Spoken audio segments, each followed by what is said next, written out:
Hello. P0420 code. Me too. That's alright. We can fix it. We know how. And I'll show you. All you need is one of these bad boys right here for the bank one side, which is your passenger side on this 2006 Nissan Frontier. The procedure should be the same for all Nissan Frontiers from 05 to infinity because they've never updated the truck. So, anywho, this will cover a wide range of vehicles. All you need is this bad boy right here, a couple of these exhaust gaskets right here, a little bit of time, a little bit of effort, and we'll be golden. Get rid of that check engine light.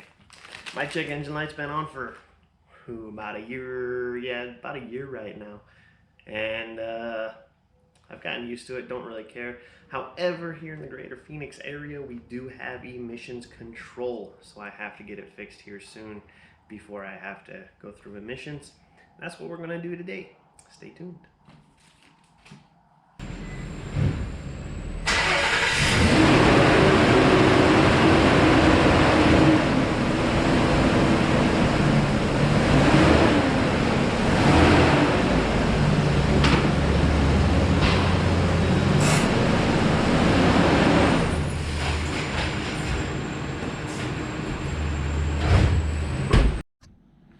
Okay, for this job, I'm going to recommend getting your truck up on ramps. Mine is already lifted, but I still like having it on ramps because it gives me more room.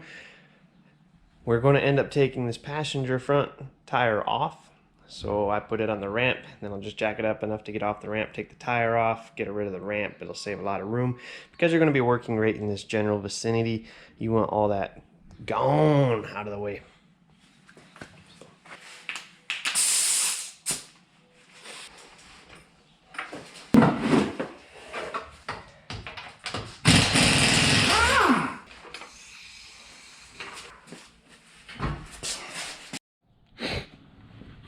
Okay, so what we are replacing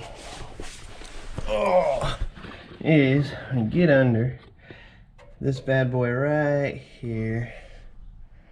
So this will be the flange on the back side, and it kind of runs up, and then you got some flange on the front side. This whole assembly has to go.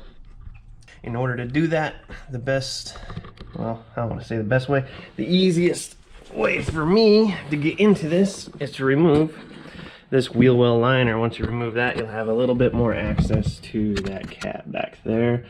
I probably can't really see it, but you will shortly, so don't worry. So we are going to go remove this crap.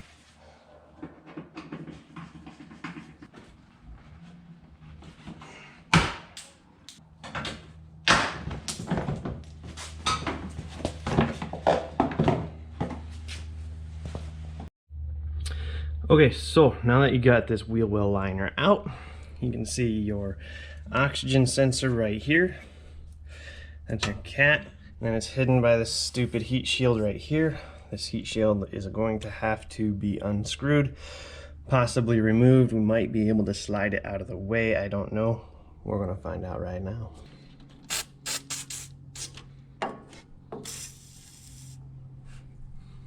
But before we do anything too much more, we're going to get rid of this oxygen sensor because it's going to be in the way. It's just plugged in right here. I recommend wearing gloves because this is very prickly up here. So we'll grab a little flashlight here. Oh, I can see! Okay, so I'm going to guess you can't see this still. Anyway. Your harness is back here for that O2 plug. You're gonna have to get it off of the little mounting plate it's on in order to place it. Okay, so on this harness, there's this little, now you can see but I can't, but you know, whatever. There's a little trap harness thing you got pop open. That's gonna be way easier with two hands than the one I'm using because you guys are where I would put my other hand. Once you pop that up, that's sharp. This should just pop right out, just like so. Starting to get the feeling this project is going to suck. Okay, so we have our oxygen sensor sprayed it down with a crap ton of PV blaster. slide that into place. Okay, we have our extension so we can get away from all the extra stuff. Then we have our no longer playing breaker bar ratchet. Oh man, there she goes.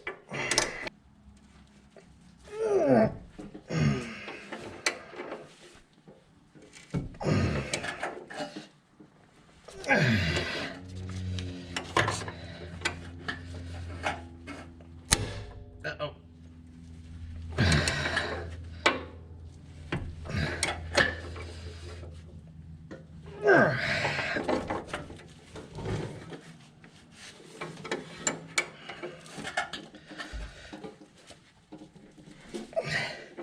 Yes, grunting is for dramatic effect. It's way more fun, way more cool when you grunt.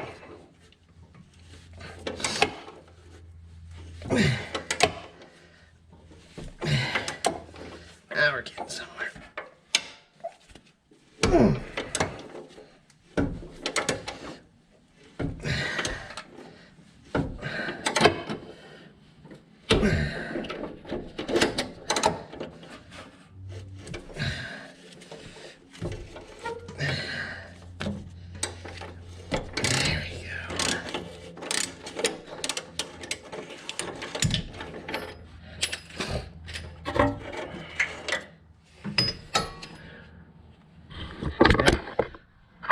It's the old oxygen sensor.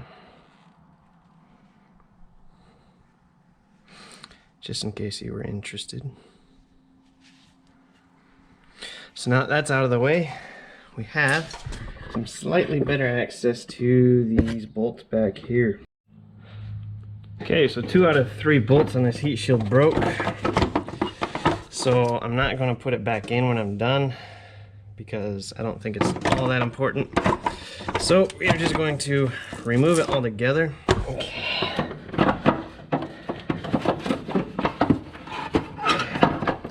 Alright, I hate jigsaw puzzles. Let me get some cutters. Just grab whatever you can find to cut it up with. Oh man, we might. Let's see if we can get something started here. This is not going back in at this point, so I don't give a crap how it comes out.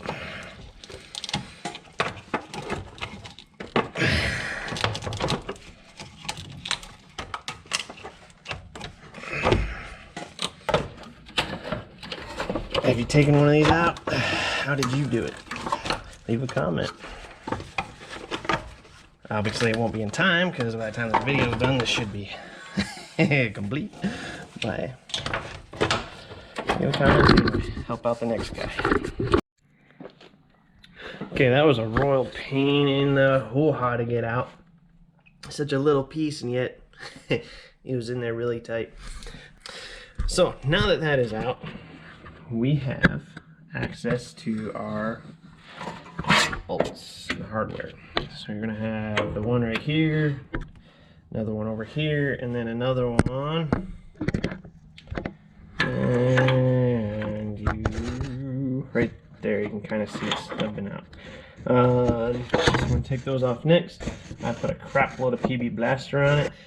Based on how this is going already, I'm going to hazard a guess and say it's not enough PB blaster. I believe these are all 14mm bolts right here.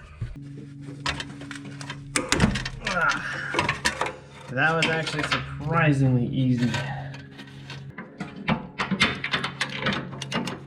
There we go. Shallow socket it is. Holy Toledo. We got 2 easy ones.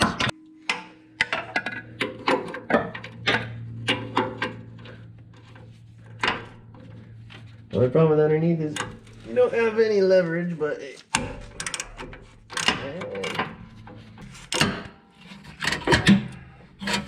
there we go.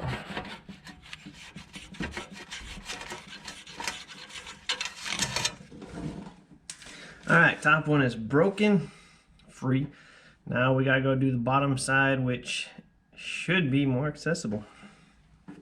Should be. Should be is always the key.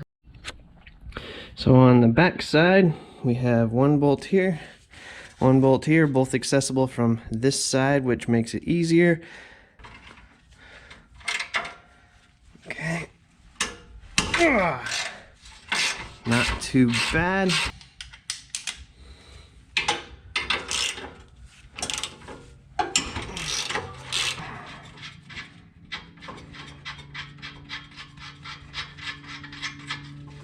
So now comes the fun part. We actually got to get this out, and because the studs are mounted on both the cat and the flange on the other side, we're going to need room. We may have to unbolt the exhaust a little further on back this way so we can move everything out of the way. I don't know that. We're going to find out right now though.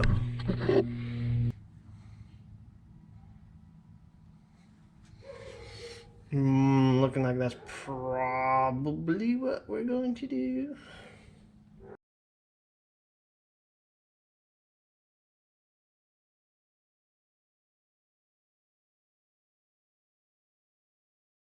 Alright, so your new cat, or my new cat, did not come with the studs as the old one had, which is good because it makes it fit easier, so I had to go to the store get some grade 8 hardware. You're going, oh man, that just went out of my reach. You're going to want a new gasket for the new cat. It slides back on and just put it back up.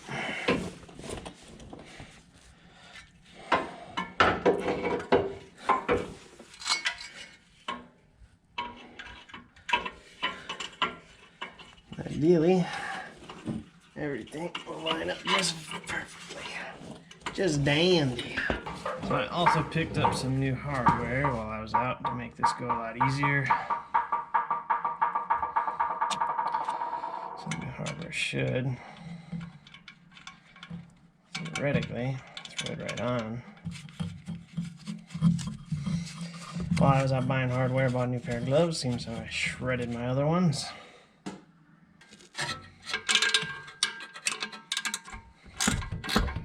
There we go.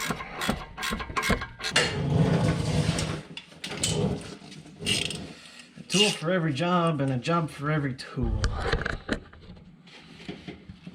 And it sure helps to have a variety for situations just like this. So on the secondary, because I had to unbolt it to get the primary off, you can take off the gaskets and replace them if you want while you're here. That's up to your discretion. I went ahead and bought some new ones.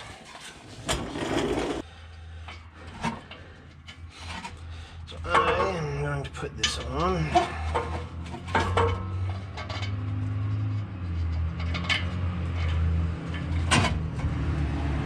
Okay, now that's in place. Now we just gotta wiggle the whole thing back together like we did to take it off.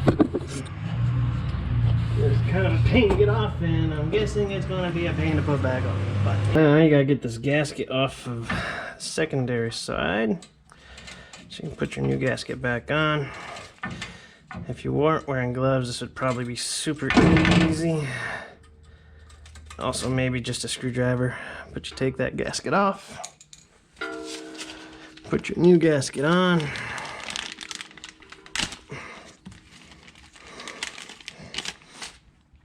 Now we can twist everything back into place and hopefully bolt it together with any luck.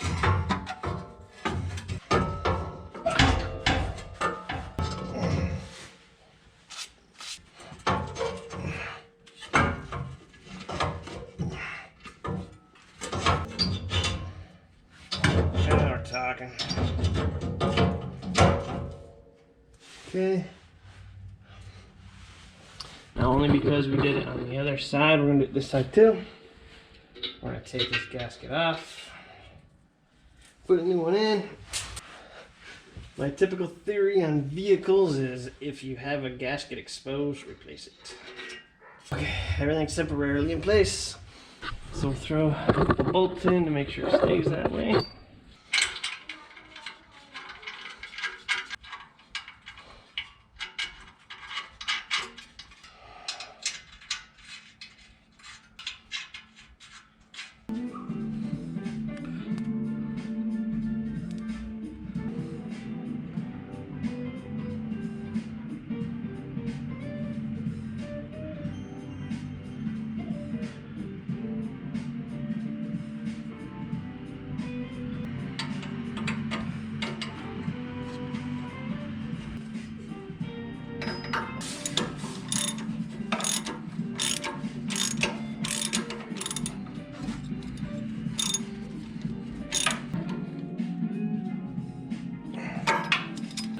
At this point, everything is installed as it should be, hopefully.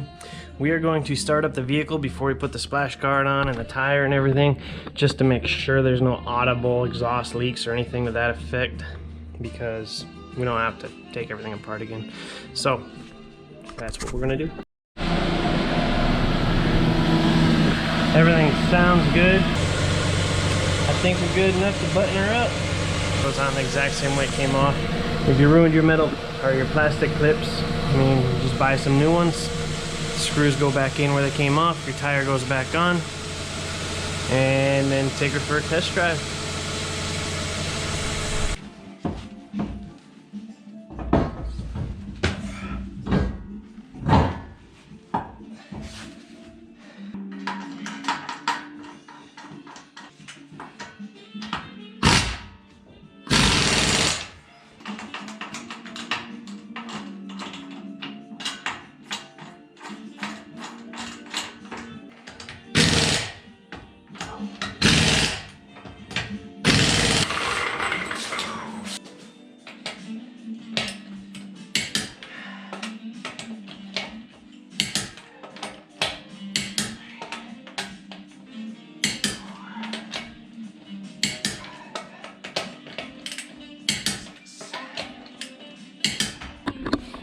How about we go for a little test drive? Alright, and all seems well. We are going to update the repair in Carfax as always. So you're just going to go to your Nissan Frontier. Boom. You're going to go to history. Add record. We're going to search for it. Oh, and I might not have network out here. So we'll finish that in the garage. Keep in mind, this truck is now at 226,485 miles. We've been together a long time. This truck has been a very good truck. I would highly recommend it to anybody that was ever considering it. So now all that's left to do is clean up. So if you liked what you saw, give it a thumbs up. If you want to see more, give a subscribe in this little button way down here somewhere. Don't know where, but it's going to be there. It's going to be an itty bitty little thing, but size doesn't always matter. So click it. Subscribe. You'll see my next video, whatever that happens to be. I do projects around the house on the vehicles and whatnot, and I've been trying to film them. So if you're interested, subscribe. Thanks for watching. Bye.